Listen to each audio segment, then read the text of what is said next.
Muito boa noite, queridos irmãos e irmãs, amigos, amigas, alunos, alunas. Como sempre, estamos aqui repetindo o discurso, sempre encorajando vocês a se inscreverem no canal, quem ainda não é inscrito, a divulgar o canal. Eu sei que às vezes a qualidade do vídeo não é tão boa, mas é o que a gente consegue fazer. Eu acho que o conteúdo é o mais importante.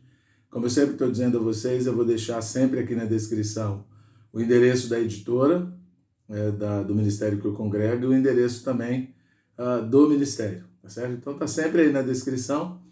E eu falei com vocês, nós vamos continuar aí com Daniel, Destino do Governo Humano. Estamos quase no final. Agora vamos fazer a lição 15, ou capítulo 15, desse livro escatológico, né? Claro que aqui deve ter bastante questões aí, eu já vi alguns comentários. De novo eu vou dizer, eu não acrescento nada aqui, eu sigo aquilo que o irmão diz aqui. Eu não estou falando que eu concorde ou não com isso, e não é a tentativa aqui da gente fazer essa análise, mas de falar principalmente do livro de Daniel, dos capítulos de Daniel, o que eles estão retratando, segundo essa análise do nosso amado irmão Dong Yulan, que eu já disse a vocês, veio da China para o Brasil na década de 60 com toda a família. O ministério onde eu congrego começa com ele morre com 97 anos em 2017, e hoje esse ministério está sob a responsabilidade de 4 irmãos, sendo 2 filhos dele e 2 filhos de um outro irmão que também veio da China, que serviu junto com ele, chamado Samuel Ma. Então os 4 são Pedro Dong e André Dong, Ezra Ma e Miguel Ma, né? São os 2 filhos do irmão Samuel Ma. Hoje tem, então, 4 apóstolos, vamos dizer assim, nesse ministério. Eu não sei por que motivo está oscilando um pouquinho, eu tentei colocar uma iluminação nova, espero que dê para a gente fazer aqui a lição tranquilamente, tá bom? De novo, preste atenção no conteúdo, eu ainda não aprendi a editar os vídeos, eu acho que nesse caso, como a gente está falando a palavra, dá para fazer dessa forma, né? Tá bom? Então vamos lá. Como sempre a gente comenta, a gente fala o título e fala as referências bíblicas, tá certo? Agora, nós já chegamos ao capítulo 12 de Daniel, agora são 3 palavras adicionais que o irmão coloca aqui. O capítulo 15, 16 e 17, tudo bem? Então o título desse capítulo é Palavra Adicional sobre as 70 Semanas. Leitura bíblica, Daniel 9, de 24 a 27, 12, versículo 7, Apocalipse 11, de 1 a 3, Apocalipse 12, 5 e 6, e os versículos 13 e 14 de Apocalipse. Nos primeiros capítulos, vimos as experiências vitoriosas de Daniel e seus 3 companheiros. Pelo fato de serem vitoriosos, o Senhor lhes revelou a visão da economia de Deus. Isso nos mostra que a nossa primeira preocupação deve ser que a nossa pessoa esteja correta. Uma vez que a nossa pessoa esteja correta, o Senhor nos revelará a sua economia. O cativeiro e o retorno de Israel. A revelação dada a Daniel apresenta 2 aspectos. Primeiramente, o destino do governo humano, prefigurado pela grande imagem humana de Daniel 2, incluindo a visão do carneiro e do bode e a dos reis do norte e do sul. O segundo aspecto é o destino da nação de Israel, pelo fato de os israelitas terem sido rebeldes contra Deus. Ele os disciplinou, fazendo com que fossem levados cativos para a Babilônia por 70 anos. Ao se completarem os anos, Deus os chamou de volta a Jerusalém. O regresso a Jerusalém não era somente para as 2 tribos do reino de Judá, mas também para as demais tribos. Todas as tribos tiveram a oportunidade de voltar a Jerusalém. Não havia mais a possibilidade de as outras 10 tribos voltarem para Samaria, a base da divisão, pois Samaria fora ocupada por outras nações. Eles só teriam um lugar para onde voltar, que era Jerusalém. A interrupção da história de Israel e a inserção da era da igreja. Ao se cumprirem os 70 anos do cativeiro na Babilônia, Daniel teve a visão das 70 semanas determinadas sobre o povo de Israel. Daniel 9, 24. Lamentavelmente, depois das 7 semanas e das 62 semanas, eles rejeitaram o ungido, crucificando-o. A história de Israel foi então interrompida. E é justamente nesse período de interrupção que se encaixa a era da igreja. Embora Cristo tenha morrido, Deus o ressuscitou dentre os mortos e produziu a igreja. Essa é a era em que estamos, a era da igreja, a era da graça. A última semana. Resta ainda uma semana a ser completada. Muitos querem saber o que vai acontecer nos últimos dias. Daniel queria saber, os anjos queriam saber, os 12 discípulos também procuraram saber. Todos os santos estão muito preocupados com os últimos dias. O Senhor revelou a Daniel que isso seria depois de um tempo, 2 tempos e metade de um tempo. E somente quando se acabar a destruição do poder do povo santo é que essas coisas todas se cumprirão. 1 tempo, 2 tempos e metade de um tempo. No livro de Apocalipse também temos a menção de 1 tempo, 2 tempos e metade de um tempo, Apocalipse 12, versículo 14, que são os 3 anos e meio, ou 42 meses, ou 1260 dias da grande tribulação. Nesses 3 anos e meio, o povo sofrerá grande tribulação. Todo o seu poder será destruído. Em Apocalipse 11, 2, vemos que o anticristo profanará o templo por 42 meses. E o versículo 3 diz que as 2 testemunhas profetizarão por 1260 dias, vestidas de pano de saco. O capítulo 12 fala que após dar à luz ao filho varão, a mulher fugirá para o deserto, onde Deus a sustentará por 1260 dias. Versículo 6 de Apocalipse 12. No versículo 14 lemos: foram dadas à mulher as 2 asas da grande águia, para que voasse até o deserto, ao seu lugar aí onde é sustentada durante 1 tempo, 2 tempos e metade de um tempo, fora da vista da serpente. Muitas pessoas estão preocupadas com esses 3 anos e meio. Gostaríamos de dizer aos irmãos que não olhem essas coisas sob o prisma da curiosidade, ou meramente como conhecimento mental. O principal é conhecermos o significado espiritual de tudo isso. Como escapar da grande tribulação? No final desses 3 anos e meio, Deus tratará com todos os adoradores da besta. A grande tribulação, na verdade, é para tratar com o anticristo e seus seguidores. Mas o povo de Deus, que permanecer, passará por grandes sofrimentos. Para sermos guardados da hora da provação, Apocalipse 3,10 nos diz que precisamos estar na condição da igreja em Filadélfia, viver o amor fraternal entre os irmãos, para ter uma vida da igreja harmoniosa, viver em unidade, não dando nenhuma brecha ou oportunidade para que Satanás danifique a igreja. Para isso, é necessário que cada um de nós trate a sua carne. Não podemos permitir que o nosso homem natural e as tradições dos homens sejam introduzidas na vida da igreja. Do contrário, não poderemos ser vencedores e, consequentemente, precisaremos passar pela grande tribulação. Nosso objetivo é ser vencedores e ser arrebatados vivos. Mas, se porventura ficarmos na grande tribulação, de forma alguma devemos dobrar nossos joelhos diante da imagem da besta. Antes de ser morto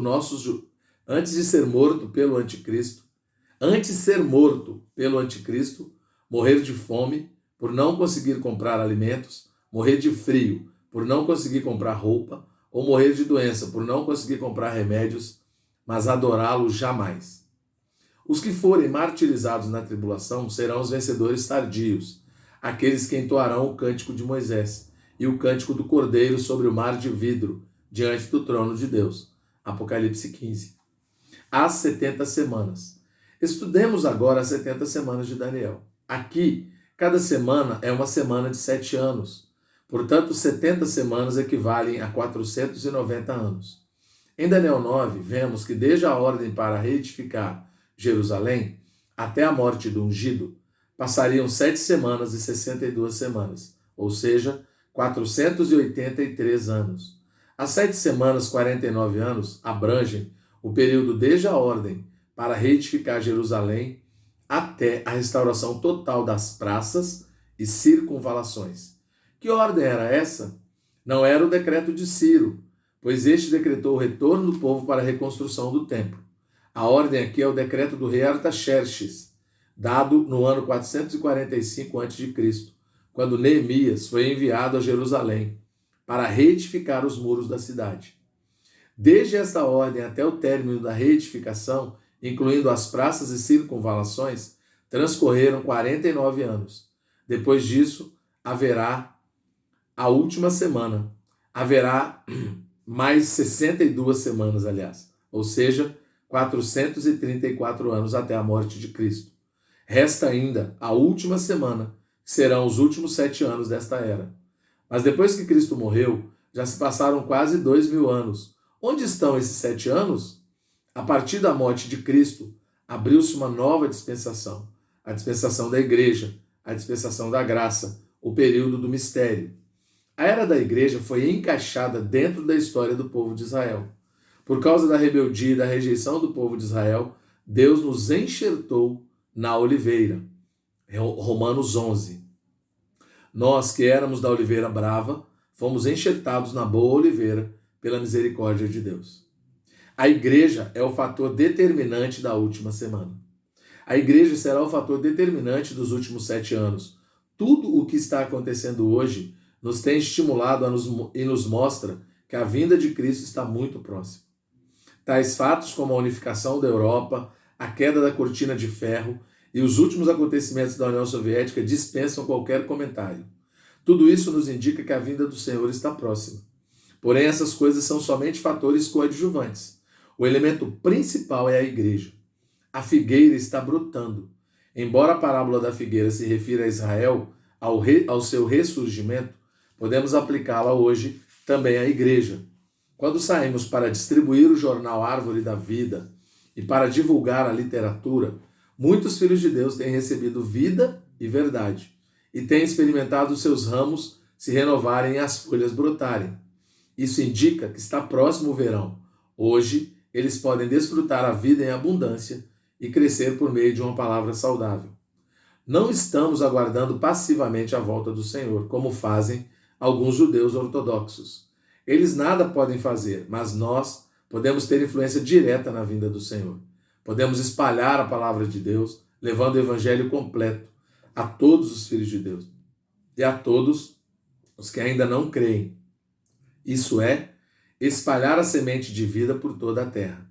E quando o evangelho do reino for pregado por todo o mundo, então o Senhor voltará. Isso está em Mateus 24:14. O anticristo. Leamos Daniel 9, 26 e 27. Depois das 62 semanas, será morto ungido, e já não estará. E o povo de um príncipe que há de vir destruirá a cidade e o santuário, e o seu fim será num dilúvio. E até o fim haverá guerra, desolações são determinadas. Ele fará firme aliança com muitos por uma semana. Na metade da semana fará cessar o sacrifício, e a oferta de manjares sobre a asa das abominações virá o assolador, até que a destruição que está determinada se derrame sobre ele. O príncipe mencionado no versículo é Tito, o príncipe romano que destruiu Jerusalém de maneira cruel no ano 70 depois de Cristo. Isso foi apenas uma prefiguração do que o anticristo fará na última semana. Baseado na visão de Daniel 7, o anticristo, prefigurado pelo pequeno chifre, que apareceu entre os 10 chifres, deverá surgir de um dos países da Europa. Os 10 chifres representam 10 nações da Europa. 3 desses 10 países serão removidos pelo surgimento do anticristo, que crescerá até dominar toda a região. A unificação da Europa hoje é a preparação do terreno para a vinda do anticristo. Todos o temerão e quererão fazer aliança com ele, inclusive Israel. O anticristo fará uma aliança de 7 anos com Israel, que durante esse tempo de paz se dedicará exclusivamente à reconstrução do templo. A respeito disso, lemos em 1 Tessalonicenses 5,3: quando andarem dizendo paz e segurança, eis que lhes sobrevirá repentina destruição. Quando todos estiverem desfrutando a paz dessa aliança de 7 anos, sobrevir-lhes-á repentina destruição.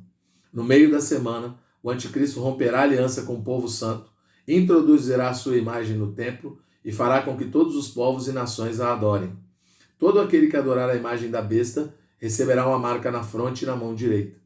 Quem não tiver a marca não poderá comprar nem vender, e morrerá por falta de provisão.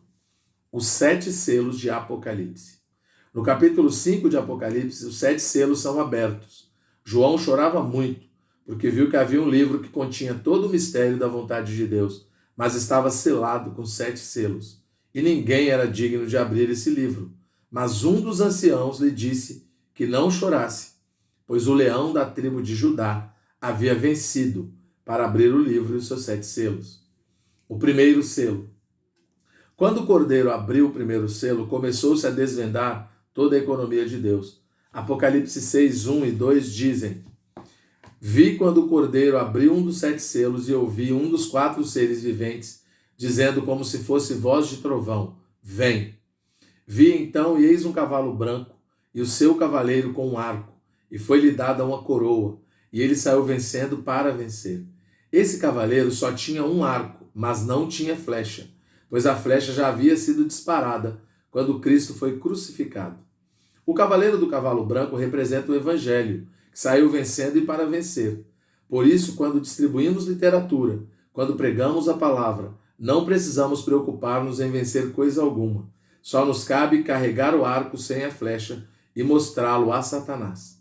Não somos nós que temos a capacidade de vencer, e sim o Evangelho. Esse cavalo branco continua correndo hoje e será vencedor até o fim desta era. O segundo selo. Quando abriu o segundo selo, saiu outro cavalo vermelho, e ao seu cavaleiro foi-lhe dado tirar a paz da terra, para que os homens se matassem uns aos outros. Também lhe foi dada uma grande espada. Apocalipse 6, versículo 4. O cavaleiro do cavalo vermelho representa a guerra. O terceiro selo. O terceiro selo foi aberto, e eis um cavalo preto e o seu cavaleiro com a balança na mão. E eu vi uma como que voz no meio dos 4 seres viventes, dizendo: uma medida de trigo por 1 denário, 3 medidas de cevada por 1 denário, e não danifiques o azeite e o vinho. Versículos 5 e 6. O cavaleiro do cavalo preto representa a fome. Em tempos de fome, a comida é muito preciosa. O quarto selo. O quarto selo foi aberto e olhei, e eis um cavaleiro amarelo, e o seu cavaleiro sendo este chamado Morte. Versículo 8. O cavaleiro do cavalo amarelo representa a morte. Depois que Cristo ascendeu aos céus, iniciou-se o desvendar da economia de Deus. Começou a ocorrer algo aqui na terra. Uma corrida de 4 cavalos, liderada pelo cavalo branco, que é o Evangelho. Os jornais hoje, que é o Evangelho. Deixa eu voltar, porque eu acho que eu travei aqui. Sim, seguido por guerras, fome e morte. É isso. O cavalo branco, que é o Evangelho, seguido por guerras, fome e morte. Quando abrimos os jornais hoje, é isso que encontramos. Mateus 24, de 6 a 8 diz: E certamente ouvireis falar de guerras e rumores de guerras. Vede, não vos assusteis, porque é necessário assim acontecer, mas ainda não é o fim. Porquanto se levantará nação contra nação, reino contra reino, haverá fomes e terremotos em vários lugares, porém tudo isto é o princípio das dores. O versículo 14 conclui: E será pregado este evangelho do reino por todo o mundo, para testemunho a todas as nações, então virá o fim. Qual é o fator determinante do fim? É o evangelho do reino. Hoje estamos participando do fator determinante do fim desta era. Não estamos de braços cruzados esperando a volta do Senhor, como muitos, mas estamos pregando o evangelho do reino para introduzir o fim dos tempos. O quinto selo. O quinto selo está em Apocalipse 6, de 9 a 11.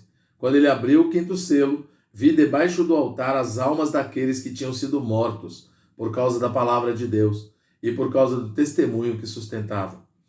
Clamaram em grande voz, dizendo: Até quando, ó soberano Senhor, santo e verdadeiro, não julgas nem vingas o nosso sangue dos que habitam sobre a terra? Então a cada um deles foi dada uma vestidura branca.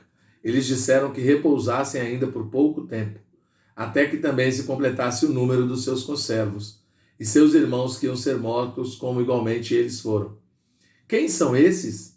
São aqueles que em todas as eras foram mortos por causa da palavra de Deus e do testemunho. Esses mártires clamam ao Senhor por justiça. O Senhor lhes diz que aguardem um pouco mais, até que o número deles se complete. O sexto selo. Apocalipse 6, de 12 a 17, nos revela o sexto selo. Vi quando o cordeiro abriu o sexto selo e sobreveio grande terremoto. O sol se tornou negro como saco de crina, a lua toda como sangue, as estrelas do céu caíram pela terra como a figueira, quando abalada por vento forte, deixa cair os seus figos verdes, e o céu recolheu-se como um pergaminho quando se enrola. Então todos os montes e ilhas foram movidos dos seus lugares.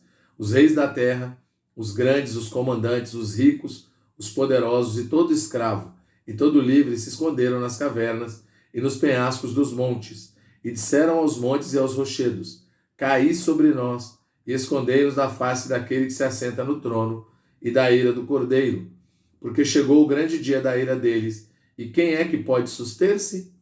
A partir desse selo começa a grande tribulação. Essa tribulação vem logo após o clamor dos mártires do quinto selo. O sexto selo já faz parte dos últimos 3 anos e meio.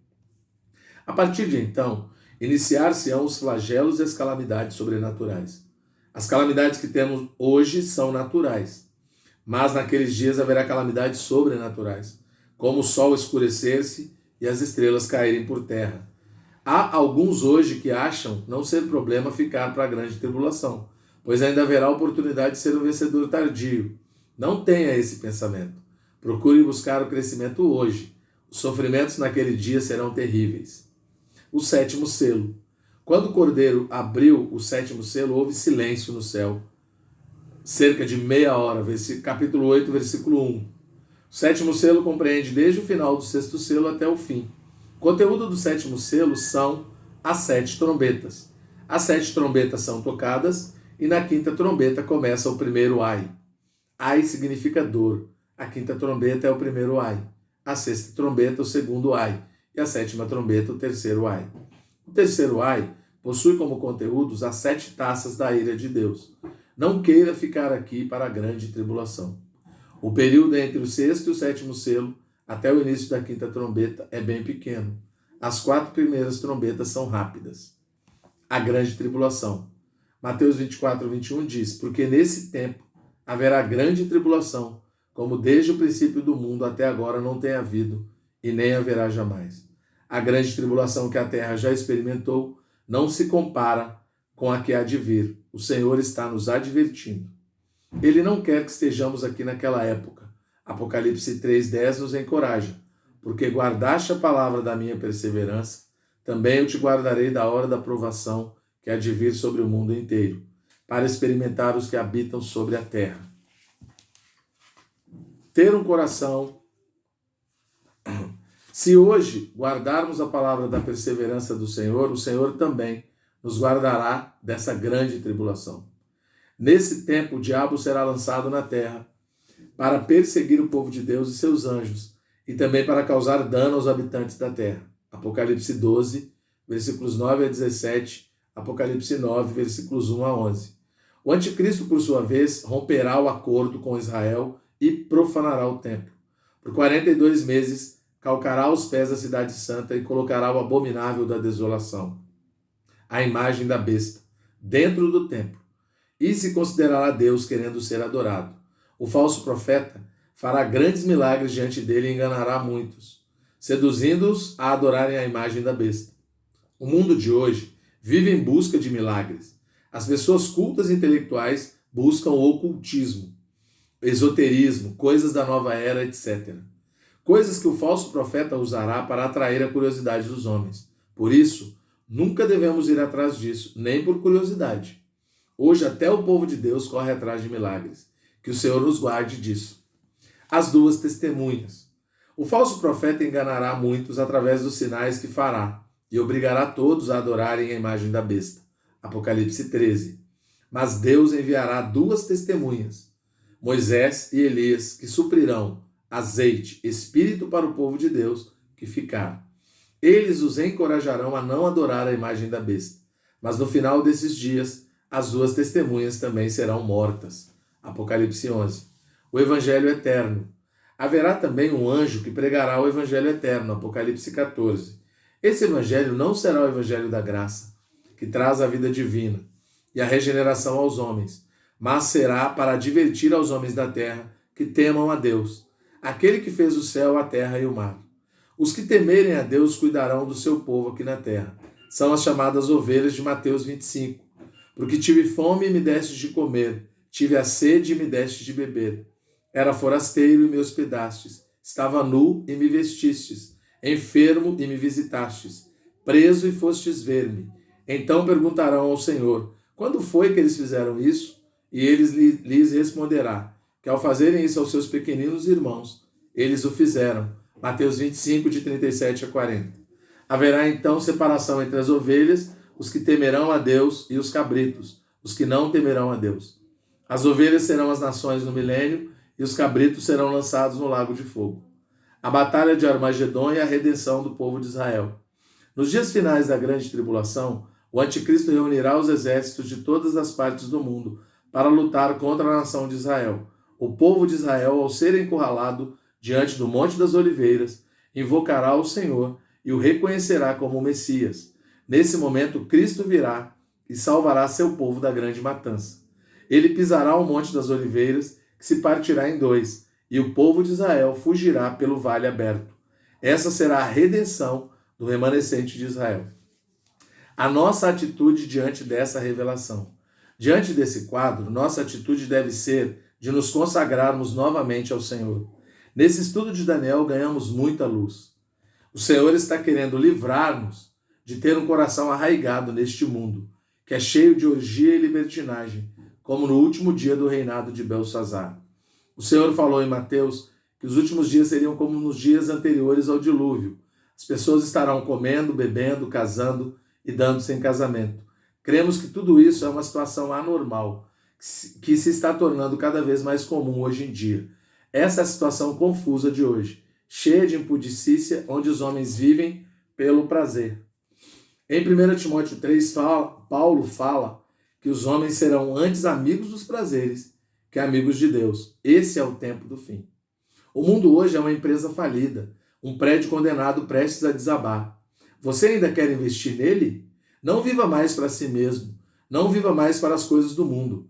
Antes, peça ao Senhor que venha contar-nos e pesar-nos dia após dia. Em lugar de buscar dinheiro e riquezas, mundo e prazeres, busquemos ter mais vida espiritual. Busquemos levar adiante o Evangelho de Deus. Não nos contentemos em continuar como estamos hoje. Antes devemos orar. Senhor, desperta-me. Não quero afundar junto com este mundo condenado. Eu paro aqui, tem mais coisas, mas eu acho que aqui já dá para vocês entenderem um pouquinho aí. Capítulo 15. Deus abençoe a todos.